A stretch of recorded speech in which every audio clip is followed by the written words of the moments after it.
जोखिम से निकल कर फसल आए, सुरक्षित हो जाए। फसल बीमा से हर किसान अब आत्मनिर्भर हो जाए। अब सूखा पड़े या बाढ़ आ जाए, कोई डर नहीं। अब ओले पड़े या कीट पतंगे फसल खा जाए, कोई फिक्र नहीं।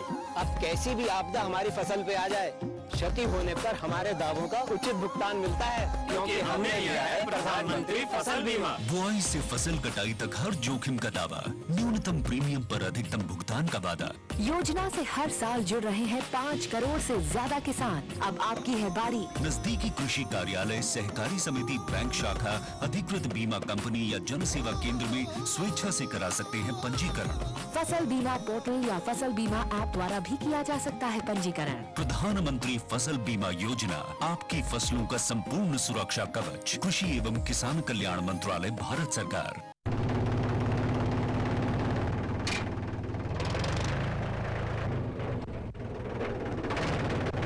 अरे बीज, कीटनाशक और आज खाद भी। अरे इतना खर्चा कहाँ से?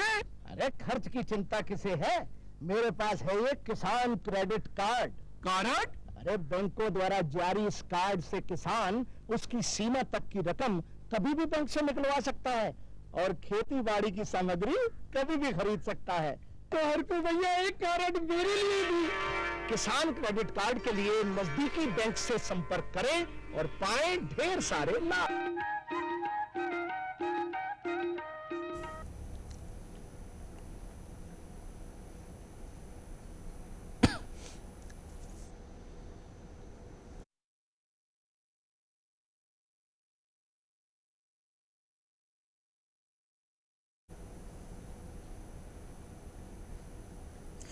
किसान भाई हो, जय जोहार। कृषि दर्शन कार्यक्रम में आप मन के स्वागत है। किसान भाई हो, आज के हमारे कार्यक्रम के विषय है कड़कनाथ मुर्गी पालन से आर्थिक लाभ। आजकल हमारे स्व सहायता समूह के बहनी मन है, जैसे दंतेवाड़ा के चंपा टामी जी हो गए, वो है कड़कनाथ मुर्गी पालन करके। इसने कई जन बहनी है या स्व सहायता समूह के हमारे दीदी मन है, किसान भाई है, जिमन स्व सहायता समूह के माध्यम से कड़कनाथ मुर्गी पालन करके सशक्त हो गया हवे, आर्थिक लाभ हमन कमावत हवे। और एक बार चर्चा करे बर कृषि विज्ञान केंद्र कांकेर से हमारे बीच में हवे डॉक्टर डी सूर्यम दोरा जी हवे। एक हम स्वागत करते हैं डॉक्टर साहब आपके। किसान भाई हो, अभी चर्चा ला तो आगे जारी रखबो, लेकिन कड़कनाथ मुर्गी के ऊपर एक बहुत बढ़िया ढंग से फिल्म बने हैं कि कैसे कैसे ओकर बारे में जानकारी होना, कैसे ओला पालना। तो ओकर बारे में आओ पहले ओला देखबो, ओकर बाद फिर चर्चा आगे जारी रखबो।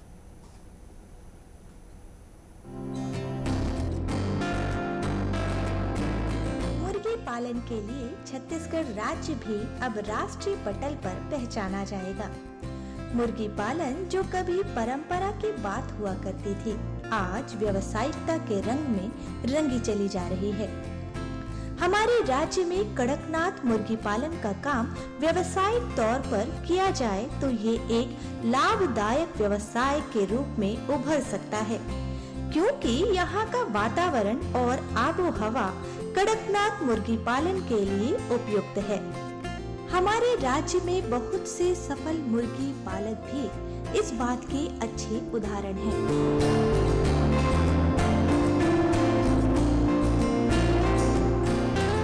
कृषि कार्य के साथ ही साथ कड़कनाथ मुर्गी पालन का काम बहुत ही सुविधाजनक होता है।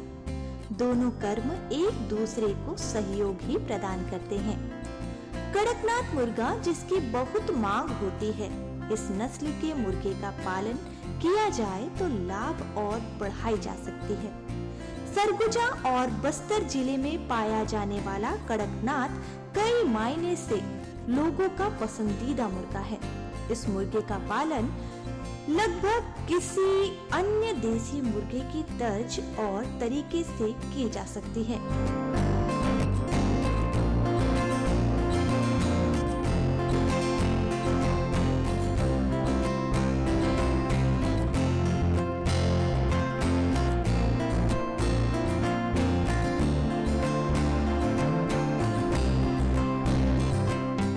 कड़कनाथ मुर्गी पालन का काम किया जाए तो मुर्गी पालन कभी भी घाटे का व्यवसाय नहीं हो सकता और उनकी ही तरह से सावधानियां बरती जाएं तो मुर्गियों को लगने वाले इलाज के खर्च को भी कम किया जा सकता है।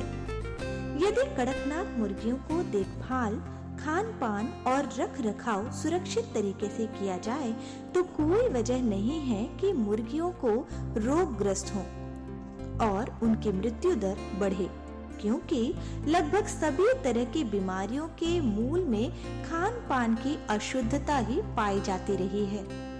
एक कड़कनाथ मुर्गी को उसकी आयु और वजन के आधार पर उसके आसपास का तापमान बनाया जा सकता है।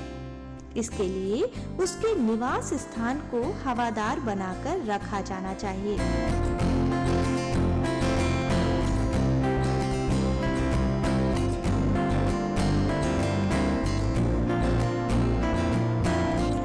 मुर्गियों के कक्ष के तापमान और आर्द्रता पर नियंत्रण बनाए रखने की कोई भी विधि अपनाई जा सकती है।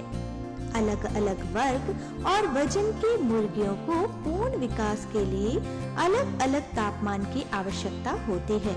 इसकी जानकारी एक मुर्गी पालक किसी भी जानकार, अनुभवी और सफल मुर्गी पालकों से ले सकता है।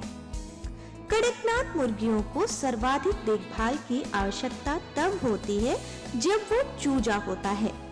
अंडे से बाहर आने के बाद लगभग 7 दिनों तक चूजे को विशेष देखरेख की जरूरत होती है। इस अवस्था को ब्रूडिंग स्टेज कहते हैं।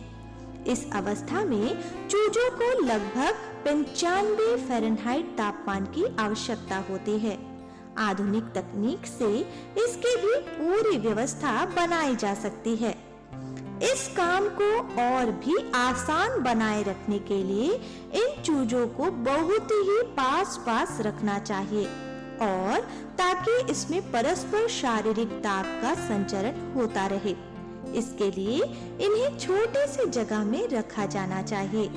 भूमि में भूसे का स्तर इतना होना चाहिए कि मुर्गियों को जमीन की ठंडकता का एहसास न हो।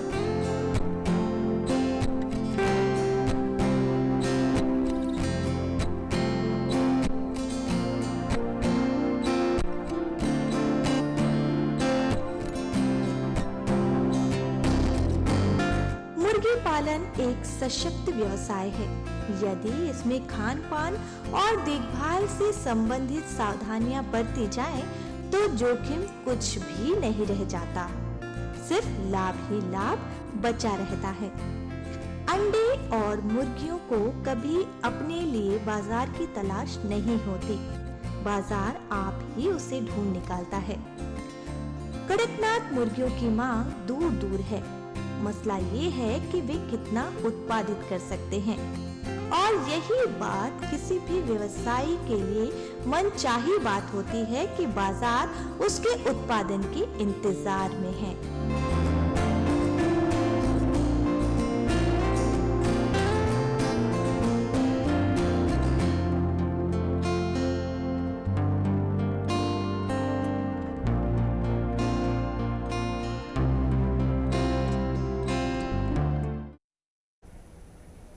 तो किसान भाई हो, अभी हमन फिल्म देखत रहें।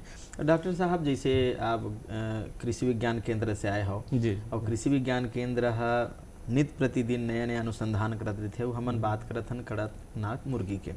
तो कड़कनाथ मुर्गी के कतेक दिन से जिसे आप मन उत्पादन करत हो, अनुसंधान करे हो, ओकर का इतिहास है आप मन के? देखिए, इंदिरा गांधी कृषि विश्वविद्यालय रायपुर के माननीय कुलपति महोदय डॉक्टर S.K. पाटिल सर एवं कृषि विज्ञान केंद्र कांकेर के वरिष्ठ वैज्ञानिक एवं प्रमुख डॉक्टर बीरबल साहू सर के मार्गदर्शन में वर्ष 2013-14 से हम कड़कनाथ कुक्कुट का प्रजनन इकाई अपने कृषि विज्ञान केंद्र में स्थापित किए हैं, जिससे कड़कनाथ कुक्कुट की जो इकाई है तो उससे जो अंडे प्राप्त होते हैं तो उनका कृत्रिम रूप से हैचिंग करा के उनका फिर चूजा उत्पादन किया जाता है।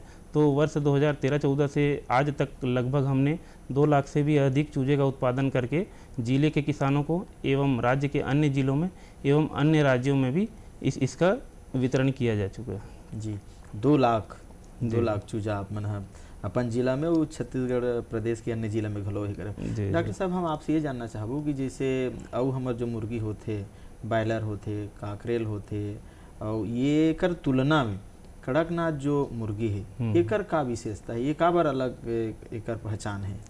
देखिए, कड़कनाथ जो नस्ल है ये मूलतः मध्य प्रदेश के झाबुआ जिले की नस्ल है। इसे काला मासी के नाम से भी जाना जाता है। क्योंकि काला मासी के नाम से इसलिए जाना जाता है क्योंकि इसका जो मांस है, इसका जो हड्डी है, इसके जो पंख हैं, इसके जो पैर हैं, वो सब काले होते हैं। और ये दूसरे पक्षियों या दूसरे मुर्गियों की तुलना में इसका अंतर ये है कि कड़कनाथ के मांस में वसा एवं कोलेस्ट्रॉल का जो प्रतिशत होता है वो अन्य मुर्गियों की तुलना में बहुत ही कम होता है, जिसकी हमको ज़रूरत है आज के दिन में।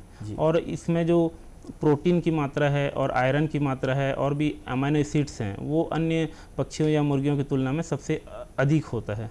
तो इस वजह से ये कड़कनाथ जो है वो ब्रायलर, काकरेल या फिर जो देसी बर्ड्स हैं उससे जो है वो अलग है और इसका जो औषधि गुण है अन्य की तुलना में बहुत ही ज़्यादा है। जी।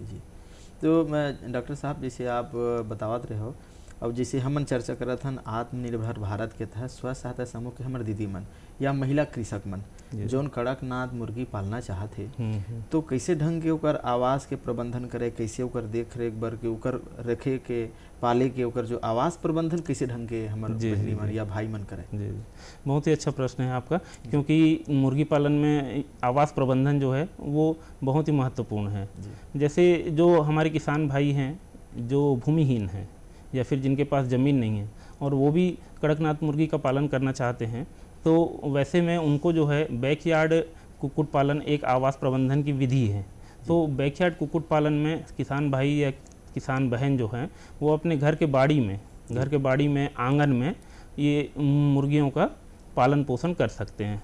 लेकिन उसमें जो है 50 से 100 मुर्गियों तक का ये बैकयार्ड जो मुर्गी पालन की विधि है उस विधि से पालन किया जा सकता है। और यदि कोई किसान भाई इसका व्यवसायिक रूप से उत्पादन करना चाहता है तो फिर उनको जो है मुर्गियों को रखने के लिए एक शेड बनाने की ज़रूरत है, जिसकी जो है लंबाई, जिसकी जो है चौड़ाई वो सब निर्धारित रहती है। उसकी चौड़ाई कम रहती है और उसकी जो लंबाई है वो ज़्यादा रहती है और बीच बीच में जालीदार रहता है। और इसकी जो दिशा है जो शेड की, तो वो पूर्व से पश्चिम की तरफ होनी चाहिए, क्योंकि मुर्गियों को जो है डायरेक्ट सूर्य की जो किरण है या सूर्य का प्रकाश है इससे बचाना है। तो इसीलिए उसकी जो दिशा है उसको पूर्व से पश्चिम तक रखी जाती है। और सामान्यतः जो एक मुर्गी को पालने के लिए 1 स्क्वायर फीट की जगह की ज़रूरत पड़ती है। तो जैसे कोई किसान भाई 1000 कड़कनाथ के चूजे या मुर्गी पालना चाहता है तो उसके लिए 1000 स्क्वायर फीट का उसको शेड निर्माण करना पड़ेगा। शेड निर्माण करने के लिए उसको 2-3 महत्वपूर्ण बातों का ध्यान देना पड़ेगा कि जिस ज़मीन में वो शेड है उसकी सतह जो उसकी ऊंचाई वो ऊंचे जगह पे रहना चाहिए, प्लस वहाँ जो है बिजली और पानी की सुविधा होनी चाहिए, क्योंकि मुर्गियों के रख रखाव में बिजली और पानी का बहुत ही महत्व है। जी। जैसे अब हमारे गांव घर में मुर्गी रही कोनो 2 ठन 4 ठन पाल ले तो ओला तो छोड़ देते, वो चारा चर लेते, वो आके शाम को अपन जेन जगह रहते हम खुसर जाते। लेकिन एकर आहार के कड़कनाथ के हम जब बात करत हन तो एकर आहार के घलो कुछ विशेष प्रबंधन करे पड़ी, एला समय समय में आहार देल पड़ी। जैसे चूजा है तो ओकर का आहार देवन, थोड़ा बड़े हो गए तो ओला का आहार देवन, या के टाइम ओला आहार प्रबंधन के बारे में अपन घलो दाना का देना है? कड़कनाथ के मुर्गियों का जो आहार प्रबंधन है इसमें उम्र के हिसाब से, जैसे फीड जो है, जो दाना है वो किसान भाई खुद भी तैयार कर सकते हैं अपने ही घर में, और या फिर बाज़ार में जो दाने मुर्गी के जो दाने उपलब्ध रहते हैं उसका भी उपयोग में ला सकते हैं। जैसे बाज़ार में जो प्रचलित मुर्गी के दाने होते हैं वो उम्र के हिसाब से मिलते हैं। जैसे जो जब चूजा छोटा रहता है तो प्री स्टार्टर करके आता है, और जब थोड़ा सा बड़ा होता है फिर स्टार्टर, फिर ग्रोवर, फिर फिनिशर फीड। अब जब मुर्गियां अंडे देने लगती है तो उनको अलग से लेयर फीड दिया जाता है। उसमें जो है कैल्शियम सप्लीमेंट और एक्स्ट्रा डाला जाता है, क्योंकि उससे जो मुर्गियां अंडा उत्पादन में रहती हैं तो उनको कैल्शियम की जो है अत्यधिक ज़रूरत पड़ती है। और यदि किसान भाई जो हैं वो घर पे ही दाना बनाना चाहते हैं तो उनको जो मुर्गी के दाने का जो मुख्य घटक हैं, पहला जैसे मक्का हो गया, किसान भाई के गांव में या फिर आसपास के खेत में उनको इजीली उपलब्ध हो जाएगा। और दूसरा जैसे कनकी हो गया, और फिर सोयाबीन की खली हो गई, मूंगफली की खली, कोई चने की खली, ये है। मतलब मुर्गियों को जो है एक ऊर्जा की ज़रूरत पड़ती है और एक प्रोटीन की ज़रूरत पड़ती है। तो जो मक्का और जो कनकी है ये जो है ये ऊर्जा वाले पार्ट हैं, और जो सोयाबीन की खली है, फली की खली है, चना की खली है, ये जो है प्रोटीन वाला पार्ट है। और इसके बाद उसमें जो है विटामिन मिश्रण और मिनरल मिक्सचर इसमें ऐड करके किसान भाई घर पे ही दाना तैयार कर सकते हैं, क्योंकि मुर्गी पालन में जो है वो मुख्य जो खर्च है वो दाने में ही है। बिल्कुल। पहले के समय में क्या है, ऐसे ही घर के बाहर छोड़ देते थे, बाहर से चर के आ जाते थे, तो वो दाने की उतनी आवश्यकता की ज़रूरत नहीं थी। तो आज के डेट में यदि हम दाना प्रबंधन की बात करें तो किसान भाई यदि घर में खुद से मुर्गियों का आहार बनाएं तो उनको प्रति किलो 2, 4, 5 रुपए की बचत होगी। जी जी। नहीं, आहार प्रबंधन के बारे में आपने बताया डॉक्टर साहब, जैसे हमारे किसान भाई मन हाँ मुर्गी पालन करत, कड़कनाथ मुर्गी पालन करत है, लेकिन कभू कभू का देखिल मिलते कि बहुत बढ़िया ढंग से ओमन शेड बनाई, पानी खाद मतलब पानी ओकर आहार के व्यवस्था बहुत अच्छा ढंग से करे है, लेकिन कभू कभू बीमारी आ जाते, बीमारी आते तो ऐसे होते कि पूरा मुर्गी एक साथ मर जाते। तो ये बीमारी होए के पहले या कैसे हम ओकर प्रबंधन करन, पहचान लन, और बीमारी आए के पहले ओला जान पहचान के ओकर वैक्सीनेशन कर लन, या ऐसे का करना चाहिए जेकर से बीमारी से हम हाँ कड़कनाथ मुर्गी बचा सकें? देखिए, मुर्गियों में रोग प्रबंधन ये बहुत ही महत्वपूर्ण विषय है, क्योंकि कोई भी किसान भाई यदि चूजे खरीद रहा है, उसके फिर मुर्गी को बड़ा कर रहा है, और इस बीच यदि मुर्गियों में बीमारी आ गई तो बीमारी आ गई तो वो किसान भाई को कितना नुकसान का जो है नुकसान झेलना पड़ता है। उसको फिर से फिर खड़े होने में या फिर मुर्गी पालन करने में बहुत ही दिक्कत जाता है। तो इस वजह से जो रोग प्रबंधन है इसमें मुर्गियों में सामान्यतः कुछ बीमारियां हैं, जैसे कि रानीखेत, उसको अपन सामान्य भाषा में झुमरी बीमारी भी बोलते हैं, जिसमें क्या है एक गांव में जैसे देसी मुर्गी हैं तो ये जो झुमरी बीमारी है ये संक्रामक रोग रहता है, एक दूसरे में फैलता है। तो एक मुर्गियों को यदि रोग होगा तो फिर वो दूसरे को और पूरे गांव में फैला के इससे क्या है सभी मुर्गियों की मृत्यु हो जाती है। तो इसकी जो बीमारी के बचाव के लिए टीकाकरण किया जाता है। जो मुर्गियों में टीकाकरण जो है, मुर्गियों में जैसे प्रथम सप्ताह में मेरिक्स डिजीज़ का टीका लगाया जाता है 1 दिन में, फिर उसके बाद 1 सप्ताह में रानीखेत का F1 लगाया जाता है, फिर उसके बाद 10 से 14 दिन में IBD इन्फेक्शियस बर्सल डिजीज़, गम्बोरो बोलते हैं जिसे, उसका टीका लगाया जाता है। चौथे सप्ताह में लसोटा का टीका लगाया जाता है, 6वें सप्ताह में फाउल पॉक्स का टीका लगाया जाता है, और 8 से 10वें सप्ताह में रानीखेत का पुनः R2B का जो टीका लगाया जाता है। इस प्रकार जैसे मुर्गियों में टीकाकरण यदि किसान भाई कर लें तो उनके जो मुर्गियां हैं वो बीमार नहीं होंगी, और उनको बीमार होने के बाद जो मृत्यु दर होती है तो उससे उनको नुकसान का जो है वो सहना नहीं पड़ेगा। और सभी किसान भाइयों से मैं ये विनती करूँगा कि जो भी मुर्गी पालक हैं तो वो जो है ये जो टीकाकरण की जो तालिका है इस पर पूरे ही टीकाकरण करें, ताकि जो उनकी मुर्गियां हैं वो बीमारी से बच सकें। बिल्कुल बिल्कुल, टीकाकरण बहुत आवश्यक है, जैसे जो समय में लगना है। जैसे डॉक्टर साहब अभी ठंड के शुरुआत हो गया है, तो ठंड के शुरुआत हो गया है तो का ये कड़कनाथ मुर्गी की हम बात करत हन, तो कड़कनाथ मुर्गी के भी प्रबंधन शीत ऋतु में कैसे करना चाहिए? का एला मौसम के अनुसार एला कोई फर्क नहीं पड़ा है कि हुल बजाए की ज़रूरत है ठंड से, एक प्रबंधन के बारे में भी बताओ। देखिए, कड़कनाथ जो है वो देसी नस्ल की ही वैरायटी है मतलब मुर्गियों की देसी नस्ल ही है, तो इसमें जो है वो रोग प्रतिरोधक क्षमता अन्य मुर्गियों की तुलना में ज़्यादा होती है। जैसे ब्रायलर हैं, लेयर हैं, ये सब को थोड़ा सा बीमारी या फिर ये ठंड से और गर्मी से वो जल्दी अफेक्टेड होते हैं, लेकिन कड़कनाथ में वैसा नहीं है। उसमें रोग प्रतिरोधक क्षमता जो है वो अन्य की तुलना में ज़्यादा पाई जाती है। परंतु जो शीत ऋतु के जो प्रबंधन है वो बहुत ही ज़रूरी है, क्योंकि अब अभी जैसा देख रहे हैं कि रात का जो तापमान रहता है वो काफ़ी कम रहता है, और वो मुर्गियों के लिए या चूज़ों के लिए, जो चूज़े छोटे रहते हैं उनके लिए अनुकूल नहीं है। तो शीत ऋतु के प्रबंधन में हम किसान भाइयों को यही सलाह देंगे कि वो जिस जगह में या फिर जिस शेड में वो चूज़े को रखे हैं तो वो शेड के जो जाली हैं या फिर खिड़की हैं उनको वो बोरे से ढक दें रात को, और जो रूम के तापमान, जो रूम के अंदर वो बल्ब लगा के रखें और बल्ब लटका के रखें, और जो नीचे की जो बिछावन है मुर्गियों के नीचे का जो बिछावन है, भूसा है, कोड़ा है, तो उसकी जो सतह है, उसकी जो परत है, उसको थोड़ा सा ऊंचा रखें, मोटा रखना चाहिए। हाँ, मोटा रखें, ताकि जो फर्श की जो ठंडी है वो उनमें ना आए। तो क्या डाल के रखना चाहिए जैसे ये जैसे भूसी हो गया, धान का बुरादा हो गया, कोड़ा हो गया, तो वो सतह जो है वो उनको मोटी रखनी चाहिए। और जो उनके जाली हैं, जो साइड के जाली हैं, वो ढका हुआ होना चाहिए, बल्ब लगातार जलते रहना चाहिए। और जो उनके दाने का जो पात्र है, जो दाने का जो बर्तन है, वो भरा हुआ होना चाहिए, क्योंकि ठंड के समय में ये जो है, ये इनका जो दाने का खाने का जो आदत है वो बढ़ जाता है। अच्छा। तो जो आहार ज़्यादा लेते हैं, आहार ज़्यादा लेते हैं, तो वो भरा हुआ होना चाहिए बर्तन जो है। जी। जैसे कड़कनाथ मुर्गी पालना चाहते कोनो, तो एक बार जैसे कोई शासकीय अनुदान, सब्सिडी ऐसे घलो गवर्नमेंट की तरफ ले हवे का? देखिए, पशुपालन विभाग की ओर से बैकयार्ड कुक्कुट पालन योजना, ये एक मुर्गी पालन की योजना है छत्तीसगढ़ शासन पशुधन विकास विभाग के द्वारा। तो इसमें हितग्राहियों को 28 दिवसीय 45 चूजे दिया जाता है। अच्छा, 28 दिवसीय 45 चूजे दिया जाता है। उन्हें उनके इनिशियल जो है आहार दिया जाता है और समय समय पे जाके टीकाकरण किया जाता है उनका।